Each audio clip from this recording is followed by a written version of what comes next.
May isang mayamang laging nagdaramit ng mamahalin at saganang-sagana sa pagkain araw-araw.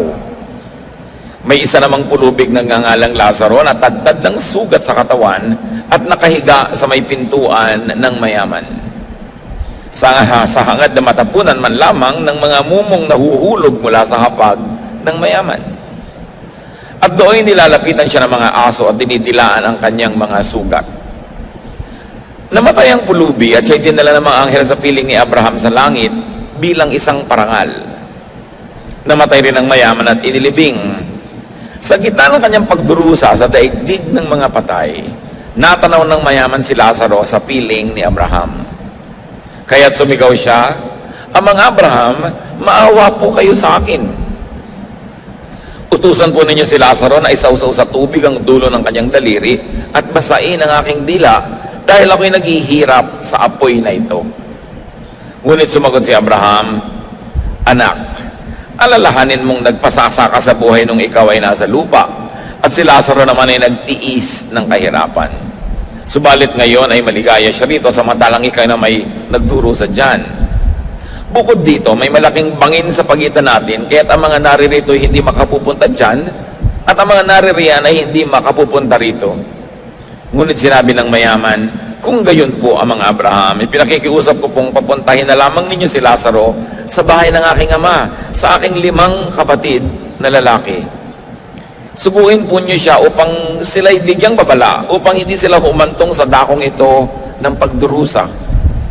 Ngunit sinabi sa kanya ni Abraham, "Nasa kanila mga sinulat ni Moises at ng mga propeta. Iyon ang kanilang sundin." Sumagot ang mayaman, "Hindi po sapat ang mga yon. Ngunit kung magpapakita sa kanila ang isang patay na muling nabuhay, magsisisi sila at tatalikuran ang kanilang mga kasalanan." Sinabi naman sa kanya ni Abraham, "Kung ayaw nilang sundin ang mga sinulat ni Moises at ng mga propeta, hindi rin nila paniniwalaan kahit ang isang patay na muling nabuhay." At nawa maging pagpapala sa atin ang muling pagtunghay sa napakatandang kasaysayan na ito na natitiyak kong alam nating lahat. Luke 16:19-21, as we study this now piece by piece. "There was once a rich man who wore expensive clothes and every day ate the best food. But a poor beggar named Lazarus was brought to the gate of the rich man's house. He was happy just to eat the scraps that fell from the rich man's table. His body was covered with sores, and dogs kept coming back and coming up to lick them." So here you see extreme contrasts. Sobrang magkaibang kalagayan. Yung mayaman na lalaki who wore expensive clothes and ate the best foods every day. Imagine yourself going to an eat-all-you-can restaurant every day. And of course, without saying it, this man could afford very expensive doctors and everything that money could buy. Meanwhile, Lazarus was covered with sores. He ate nothing but crumbs and had dogs as nurses and doctors. Ang tagapagpalinis niya ng kanyang mga sugat ay mga asong dinidilaan ng kanyang mga sugat na hindi niya siguro maitaboy. Maaaring siya ay paralitiko dahil kinakailangan siyang buhatin para ilagay doon sa pintuan ng mayaman at umasang matapunan man lang kahit ng mga sobrang mga pispis na nahuhulog sa hapagkainan ng mayaman na ito. He had to be brought there and therefore he lived on charity. Two contrasts. At ito ay bagay na bagay sa konteksto ng panahon dahil nung panahon naman talaga ng Panginoong Hesus walang middle class. Either ang yaman-yaman mo o ang hirap-hirap mo, dalawa lang ang uri ng tao. But we were told that Lazarus was happy.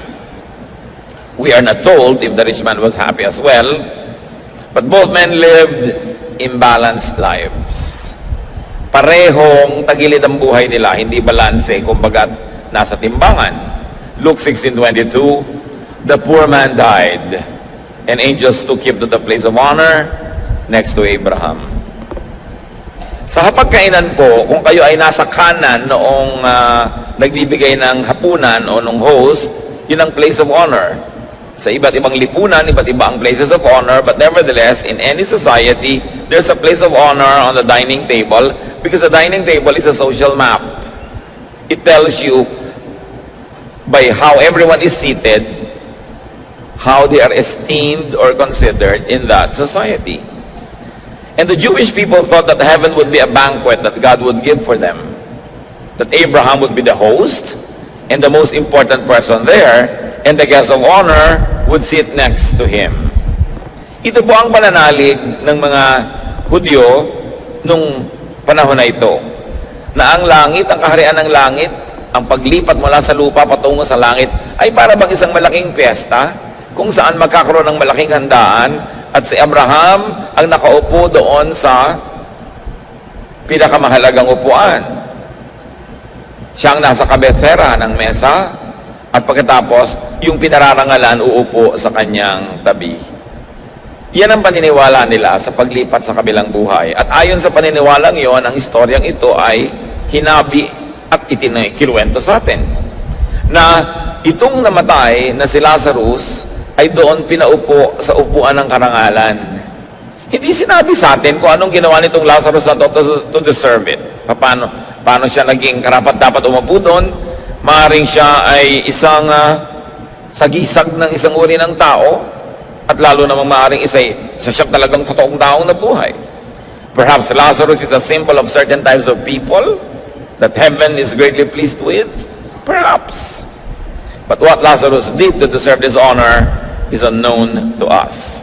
Now, if the story was literal, and that's the first thing to consider in any biblical story, that it is literal, it implies that the next life is about balancing. Laging ang kwentong ito ay ginagamit upang ituro ang impyerno, langit, ang pinupuntahan ng mabuti at masama. Pero hindi naman tayo sinabihan na masama yung mayaman at hindi naman tayo sinabihan na mabuti sa Lazarus. Walang sinabi tungkol sa kanilang morality. At lagi din itong itinuturo na kung saan paraan. Pero mayroong isang napakahalagang aspeto ang kwentong ito na itinutuwid pag namamatay daw ang tao, at ito ay pagbabalanse. Kita ninyo, mula sa gutom na Lazarus, biglang merong feast. At mula sa isang Lazarus na laging gutom at uhaw, meron siyang iniinom. Ngayon, siya ay nakakagalaw.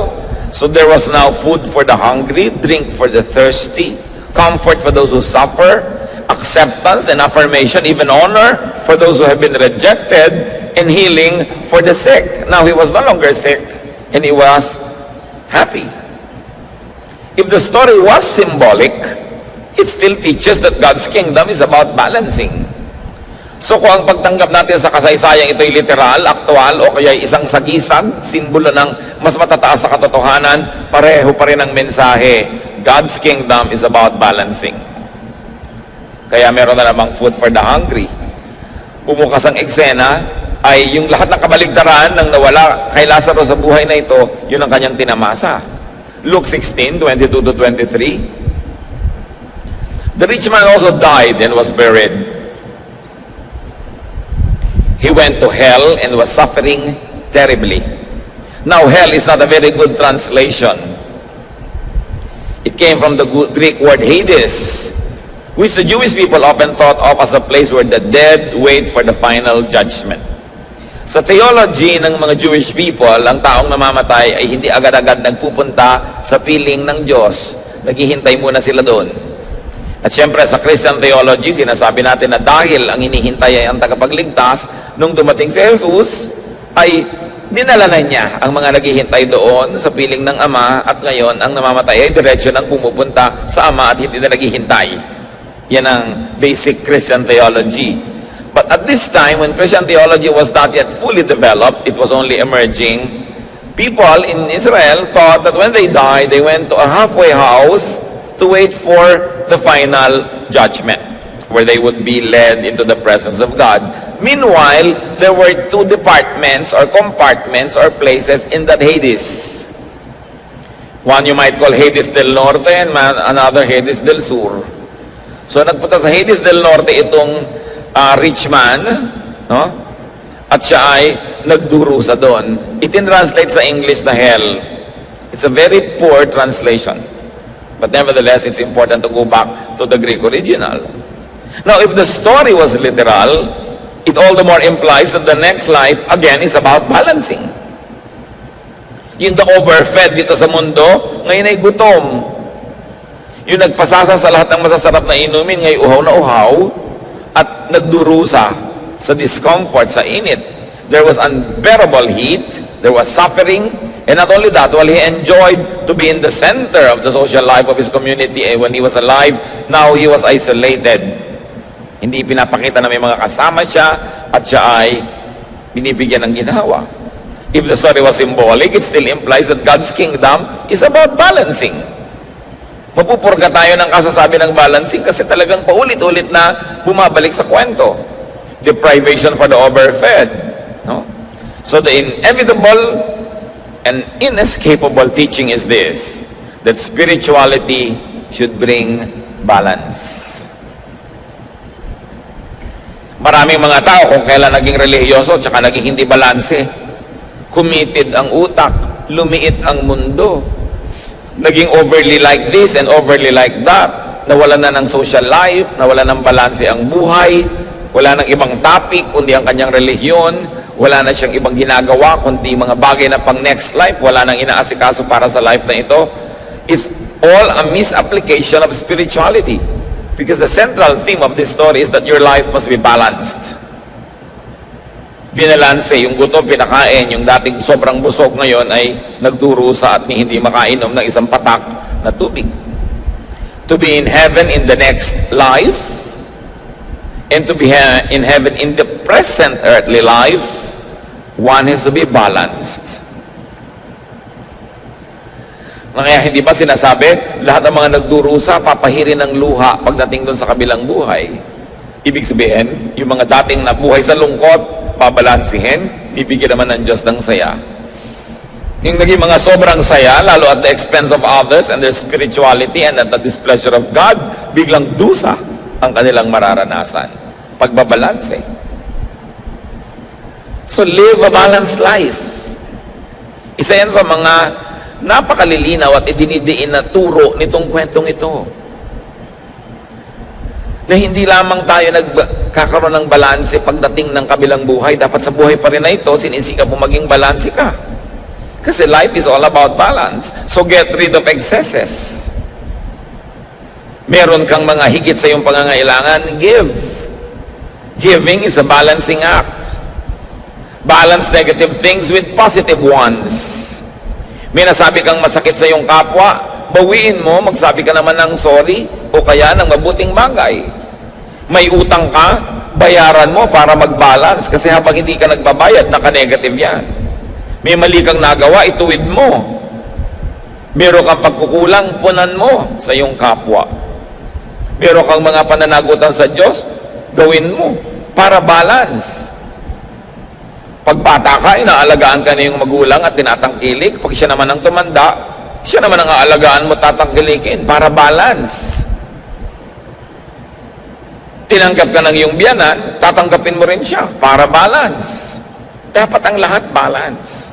Namamasukan ka, sinusweldohan ka, pagtrabahuhan mo yung sweldo.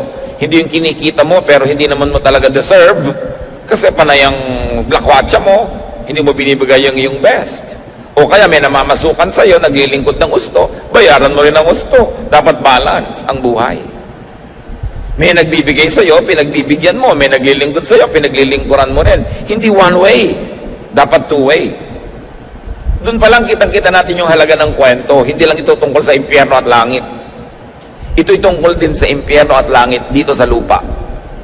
Na ang tao hindi balanse, magkakaroon siya ng mga problema. Kumakain ka ng sobrang asukal, magkakaproblema ka. Sobrang asin, magkakaproblema ka. Kulang masyado ng ganito, magkakaproblema ka. Dapat balance lahat. Meron kang spiritual life, religious life, meron kang dapat social life, meron kang physical life, meron kang intellectual life. Balance, kasi lahat yan ibinigay ng Diyos. At itong policy na ito, na dapat may balance, hindi ito dapat inaabuso. Pag sinasabi sa yung meron ka nagawang mali, ituwid mo. Hindi mo pwedeng sabihin, well, God is love and you have to love me and you have to forgive me all the time. Kasi walang balance pag hindi ka nagbabayad. Maaaring pinapatawad ka ng iyong kapwa, siya ay balance dahil natuto siya magpatawad, pero hindi ka balance kung ikaw lang lagi ang pinapatawad at wala ka namang ginagawa para ituwid ang iyong sarili. Hindi ka rin balance kung ikaw na lang laging hihingi ng pangunawa. Ako'y talagang ganito, unawain niyo ako. dapat marunong ka rin mangunawa sa mga taong hindi nakakaunawa sa iyo para balanse ang buhay. It cannot be one way. Luke 16:23 to 24. When he looked up and saw Abraham far off and Lazarus at his side, he said to Abraham, "Have pity on me. Send Lazarus to dip his finger in water and touch my tongue. I'm suffering terribly in this fire." Nabaligtad. Nung makita niya si Abraham, sabi niya, "Maawa naman po kayo sa akin. Utusan niyo si Lazarus na isaw-saw man lang kahit dulo ng kanyang daliri sa tubig at dampian ni isang patakman lang na tubig ang aking dila. Dahil wow na ako sa init na ito." No? Now, here is a role reversal. Nabaligtad ang lahat. Alam niyo kung sino ang hindi makakaranas ng sobrang kabaligtaran? Yung balance. Kasi nasa gitna ka, so pag lumipat ka sa kabilang buhay, nasa gitna ka pa rin. Yung nasa kaliwa, ilalagay sa kanan. Yung nasa kanan, ilalagay sa kaliwa para mag-balance. Kaya dapat sikapin mo nasa balance ka para walang masyadong naiiba. That when you are balanced by God, balance ka na talaga, so hindi masyadong naiba.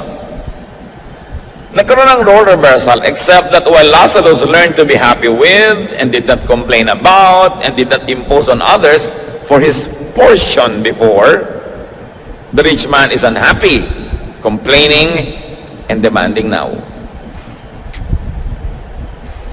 Kahit hirap noon si Lazarus, hindi naman siya nagrereklamo. Sabi pa nga, masaya siya eh. Natutunan niyang pasayahin ang sarili niya kahit na mahirap ang kanyang kalagayan. Pero ito namang si mayaman na spoiled, sa sandali pa lang doon, isang katerbang reklamo na ang kanyang idinadaing at marami na siyang gustong i-demand. Well, this man did not only deserve hell, he always invited and carried hell with him. Kasi ang taong reklamador, ang taong maraming kailangan sa buhay para sumaya, maraming props na kailangang nandyan, ang totoo, hindi ka sasaya.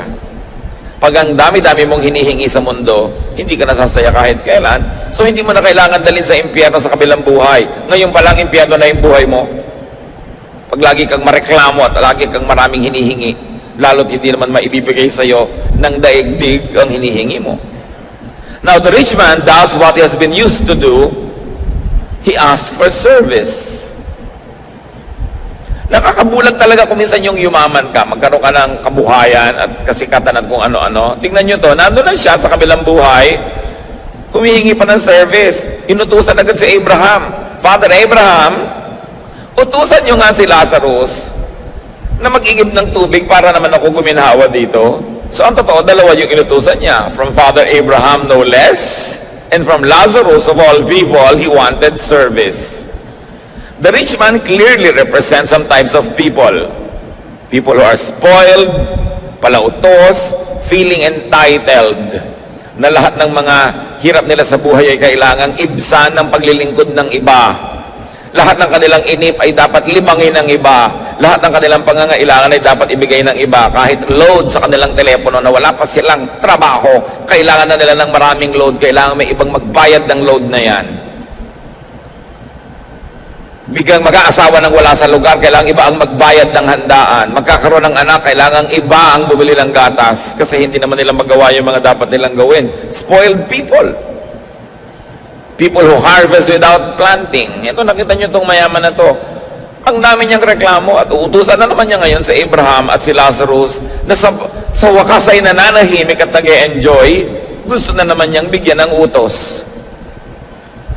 These types should pay attention if they don't wish to join this rich man soon. There is this rich man in all of us. And there is the potential of Lazarus in each one of us. Kaya itinuturo sa atin yung kwento. Maaring tulad tayo nitong mayaman na ito, lagi na lamang na pinipilit ang kapwa na mahirapan at paglingkuran itong kanyang mga pangangailangan. Luke 16:25. Abraham answered, "My friend, remember that while you lived, you had everything good, and Lazarus had everything bad. Now he is happy, and you are in pain. Obvious ba mga kapatid? Balancing is accomplished in Hades. Sabi niya, sasandali ka palang naghihirap ha. Gusto mo na agad paglingkuran ka namin. Nakalimutan mo na ba na sarap-sarap ng buhay mo noon? Hindi ka nakaisip tumulong sa kapwa. Hindi ka man lamang naging mabuti. Tapos ngayon itong nahirapan si Lazarus, gusto mo utusan na agad. Pasensya ka. Yan ang hinahanap na pagbabalanse ng buhay mo dahil diyan ka lumabis. This is not even about doing bad or doing good. It's just about being imbalanced. It's just about imbalances, having too much of having too little of life's supplies.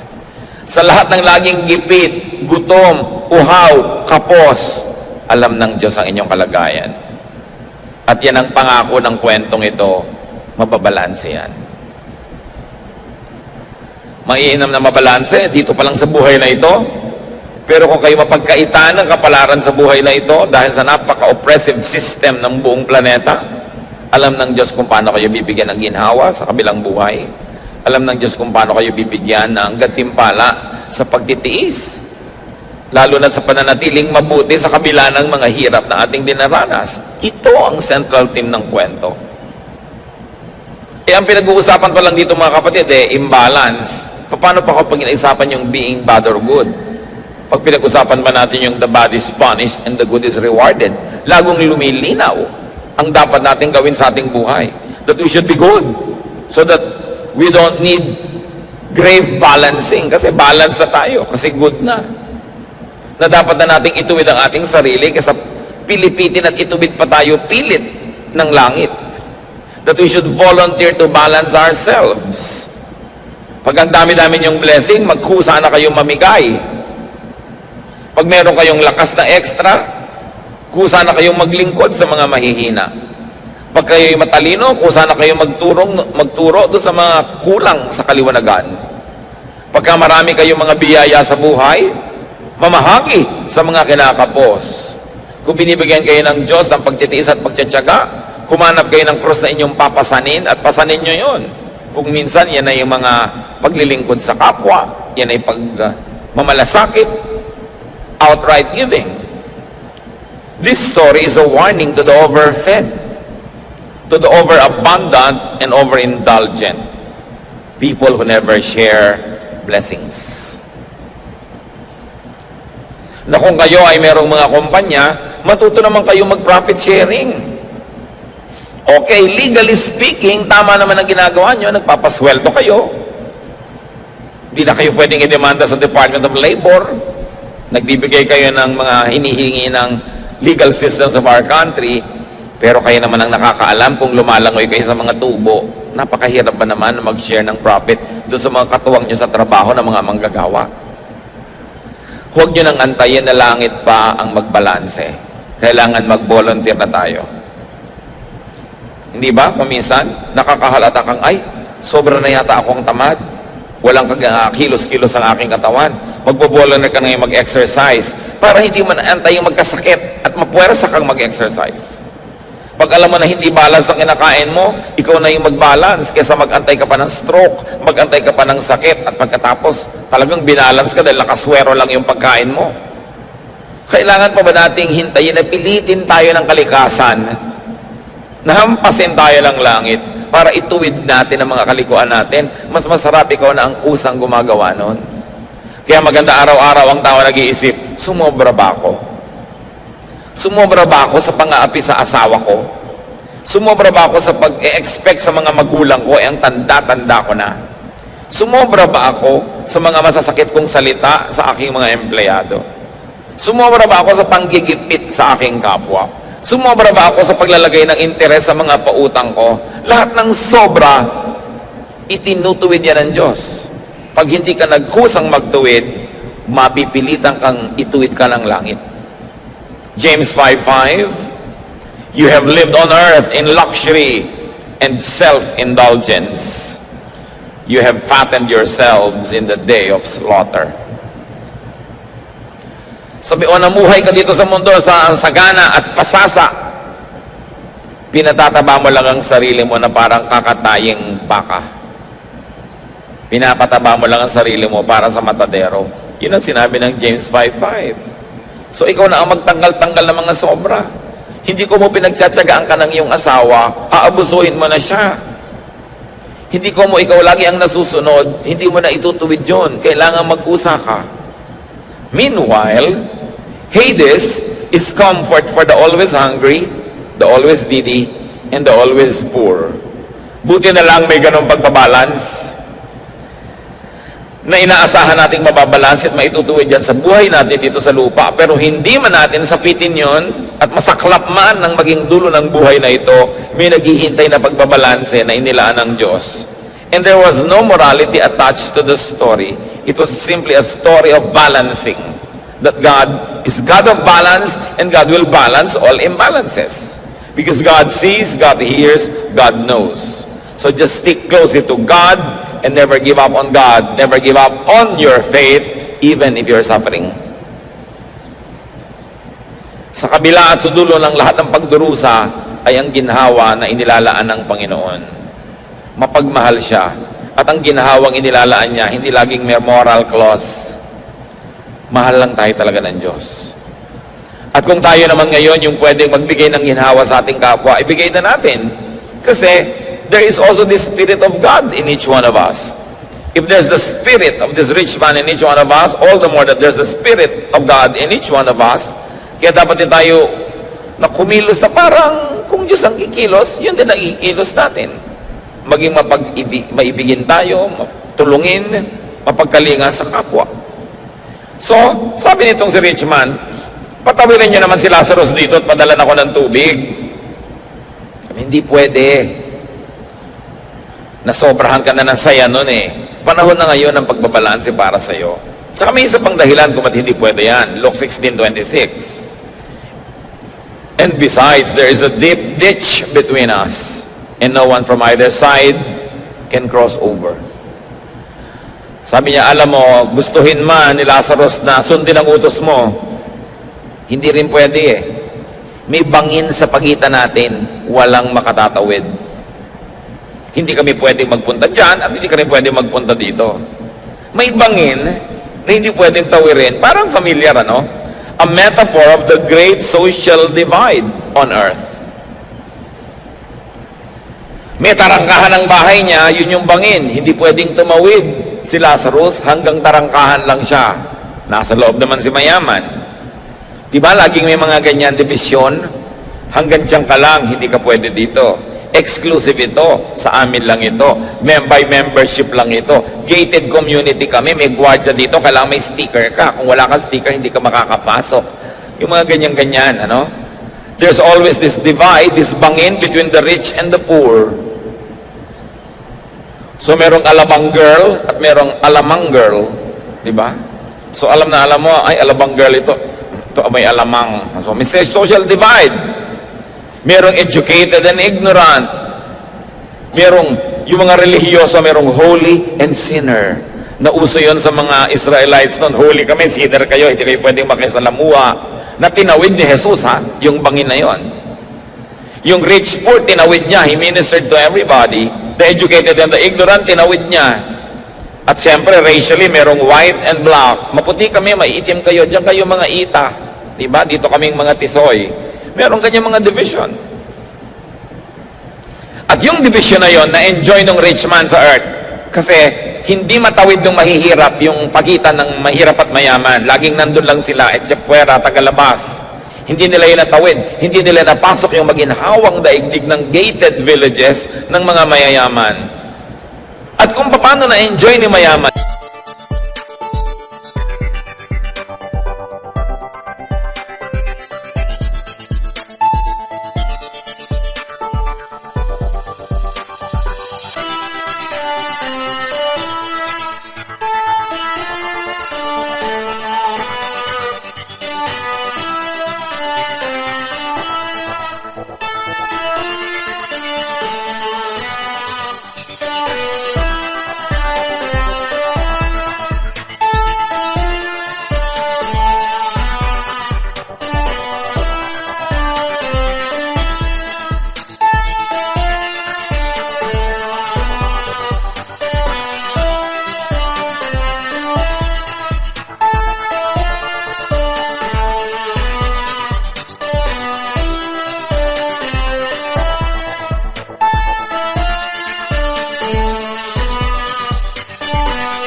mayaman, yung pagkakahati nun, ngayon gusto niyang baligtarin. The rich man wanted the chasm crossed to his advantage.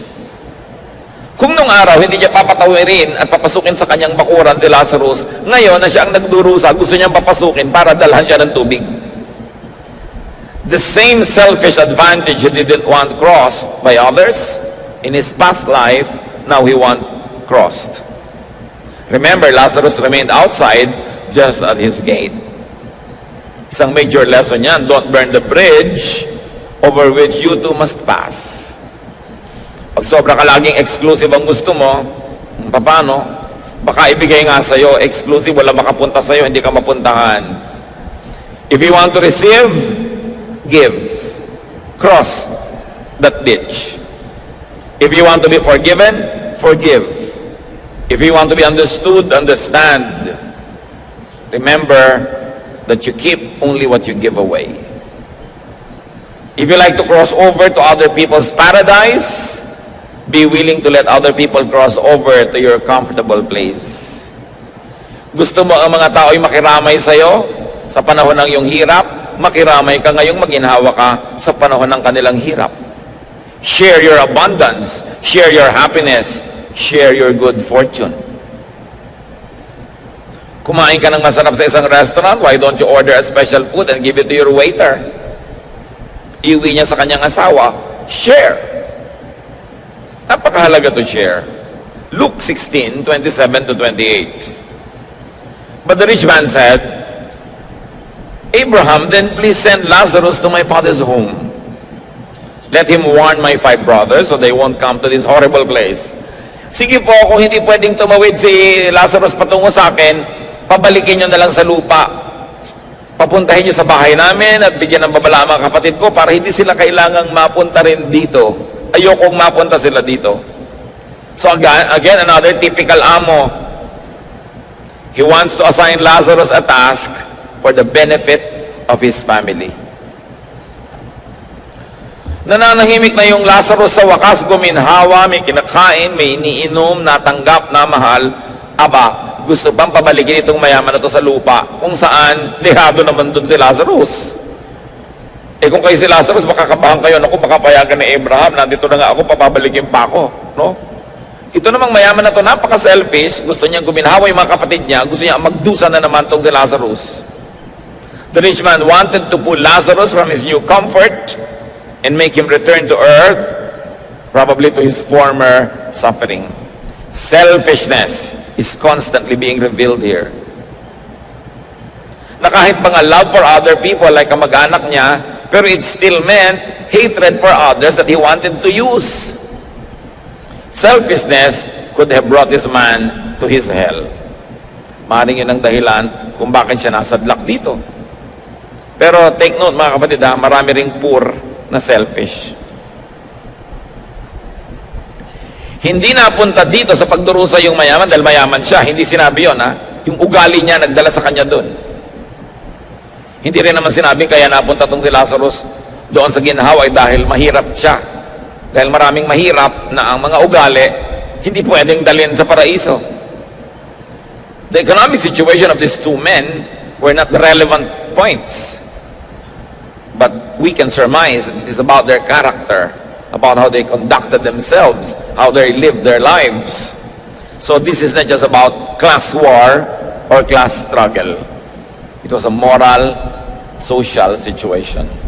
So while the rich man wanted to love his family, here he wants someone else to do it for him. See how the same selfishness rears its ugly head every day. Sa buhay natin, maraming ganon. Rich parents abusing poor servants for the benefit of their spoiled children. Diba? Napabalitaan natin. Maid, ni-rape ng anak ng asendero. Mahal kasi ni mommy ang anak niya. Magdusa na lang ang maid, bigyan ng 10,000, pauwiin sa probinsya. Hindi na papapanagutin ng anak. O mapagmahal ka magulang, pero naaapi mo yung ibang anak ng ibang magulang. Nalilimot mo na yung inaapi mo, may magulang ding nagdurugo ang puso dahil naapi yung anak niya. Kumisan sa ating pagmamahal sa ating pamilya, sa mga malalapit sa atin, ine-exploit na natin yung iba. Kitang-kita mo yan kumisan. Yung mga kawawang yaya na habol ng habol dun sa mga mala-impaktong mga alaga nila. At kung ano-anong gagawing mga kamalditahan ng mga alaga nila, tapos ang sasabudin at papagalitan ng spoiler na mother, yung kawawang yaya. Ang tingin niya sa anak niya ay anghel, hindi niya makita yung mga kaliskis, no? At mga sungay. Maraming ganon. Mahal na mahal yung anak, pero hindi marunong magmahal man lang dun sa yayang nag-aalaga sa anak. Tao rin yun, at anak din yun ng kung sinong nasa probinsya na nag-aalala din tungkol sa kanyang anak na namamasukan. Dapat nga kung marunong tayong magmahal ng anak natin, lalo kang natututong magmahal ng lahat ng tao dahil bumukas yung puso mo sa kahulugan ng pagmamahal. Pero yung bulag na pagmamahal, ang mahal mo lang yung anak mo kahit rapist. Kahit yung anak mo ay may binaril, my son is very good. Nakikita mo sa TV lagi mga bulag na magulang.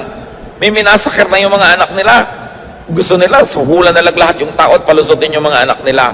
Pag-ibig sa konti, pero paggamit at paglabag, no, sa mga basic decency sa buhay. Kasi malakas bumulag yung pagmamahal sa kamag-anak.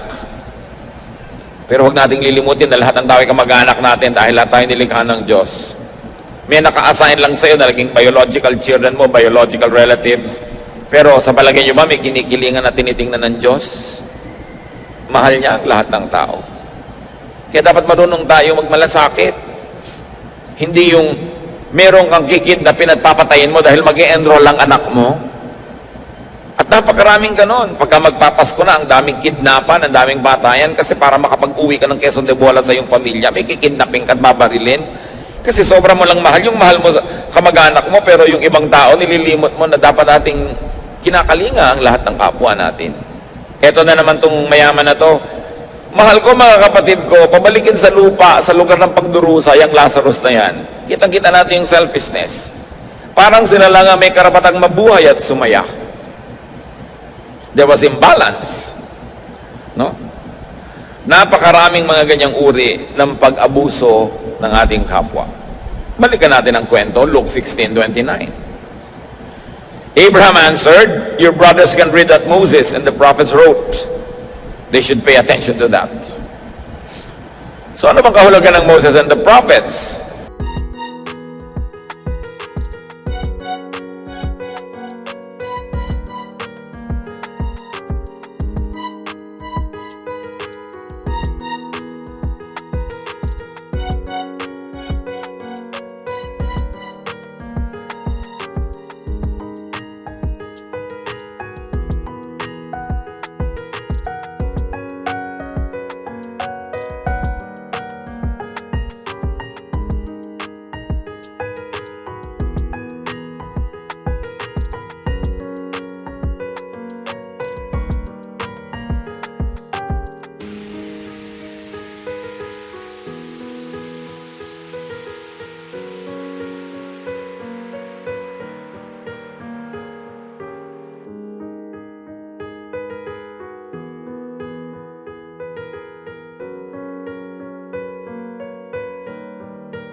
It meant the Jewish scriptures, the Old Testament.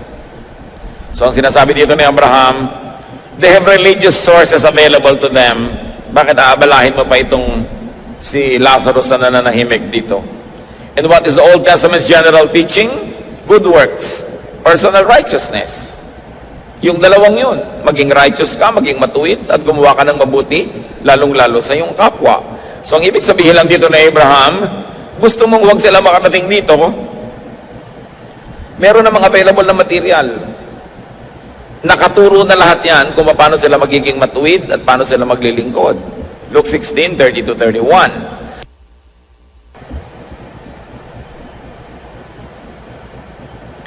Then the rich man said, no, that's not enough. If only someone from the dead would go to them, they would listen and turn to God. So Abraham said, if they won't pay attention to Moses and the prophets, they won't listen even to someone who comes back from the dead. So the rich man says, religious teachings, affiliation, activity, and attendance are not enough. Kulang na lang, sabihin ng rich man, meron na rin po naman ako nung nabubuhay ako, meron din akong Moses, meron din akong Old Testament, meron din akong religion, ba't ako nandito? So ibig sabihin kulang. Hindi sapat yung religious teaching and affiliation and activity and attendance. Dahil meron ako niyan bilang isang Hudyo. Hindi pwedeng wala. Pero bakit ako nandito? So this man was saying, religion was never enough for me. At kung yun lang ang aasahan ko para sa mga kapatid ko, dito rin sila uuwi. Dito rin sila matatapon. Kailangan natin ng iba pa na drastic na pagpapaalala sa tao. James 2:17, faith that doesn't lead us to do good deeds is all alone and dead. Lahat naman ng tao may faith. Iba-iba lang nga ng degree. Kahit nga ang Diablo may faith eh. Pero sabi, the faith should lead us to good deeds. Otherwise, so ang pananalig mo hindi nagbubunga ng paggawa ng mabuti, baliwala ang pananalig na yon. At maaaring ganun ang uri ng pananalig nitong mayamang namatay. Alam niya yung scriptures, alam niya ang tradisyon, alam niya ang batas, alam niya ang utos, pero nagbunga ba yun ng mabuti sa buhay niya? Nagkaroon ba siya ng paggawa ng mabuti? So balance your life now. Kung merong oras na dapat balansehin ang buhay, huwag ipaghintay. To the rich man who didn't care about his eternal life, sabi ng Luke 12:20, but God said to him, you fool, tonight you will die, then who will get what you have stored up? Hindi mo naman alam kung kailan katatawagin ng Diyos, kung kailan matatapos ang buhay na ito. Kailangan ang itutuwid na. Huwag nang ipagpaliban pa dahil baka kamatayan, naliko. Therefore sa kabilang buhay itutuwid. Dapat dito na ituwid. Baka kamatayan na imbalance. Sa kabilang buhay pa ngayon babalansehin. Dapat dito na habang may panahon. Balance the life of your loved ones also. Now. Mga magulang na nang i-spoil ng mga anak. Mga mahal sa buhay na nagbubulag-bulagan sa mga kamalian ng ating mga mahal sa buhay. Learn from Job. Job 1:1-5. Many years ago, a man named Job lived in the land of Uz. He was a truly good person who respected God and refused to do evil. Job had 7 sons and 3 daughters. Job's sons took turns having feasts in their homes, and they always invited their 3 sisters to join in the eating and drinking. After each feast, Job would send for his children and perform a ceremony as a way of asking God to forgive them of any wrongs that they have done. He would get up early in the next morning and offer a sacrifice for each of them just in case they had sinned or silently cursed God. Masarap ang buhay nitong pamilya ni Job at laging nagpipiesta yung mga anak niya. Pero pagkatapos sila mag-party, papatawag lahat ni Job, susuriin. O baka umabuso kayo. Baka sa sarap ng nararanasan nyo, nakalimutan nyo Diyos. Baka na-offend nyo ang Diyos. Baka nagalit nyo siya, baka may nagawa kayong mali. At umagang-umaga pa lang si Job ay magbibigay ng mga offerings para sa mga posibleng naging kamalian ng kanyang mga anak. Ganon ang ginagawa ng matitinong magulang. Nire-review ang mga anak ko nagkamali. At kahit ang pinagkamalian nila ay napakaliit na tao, somebody way beneath their social status, good parents will correct that. And they will make offerings. So kung ang offering na ito ay ginagawa ni Job sa Diyos, kung alam mo ang anak mo nagkasala sa kapwa-tao, edi dun sa kapwa-tao ka magbayad. Doon ka magbigay ng iyong offering. Kailangan hindi tayo mga konsentidor. Kailangan marunong tayo magtuwid ng mga kamalian ng ating mga mahal sa buhay. Kung hindi, aantayin pa ba natin na langit ang pumalo sa kanila at sa atin? Intercede for your children. Intercede for your loved one.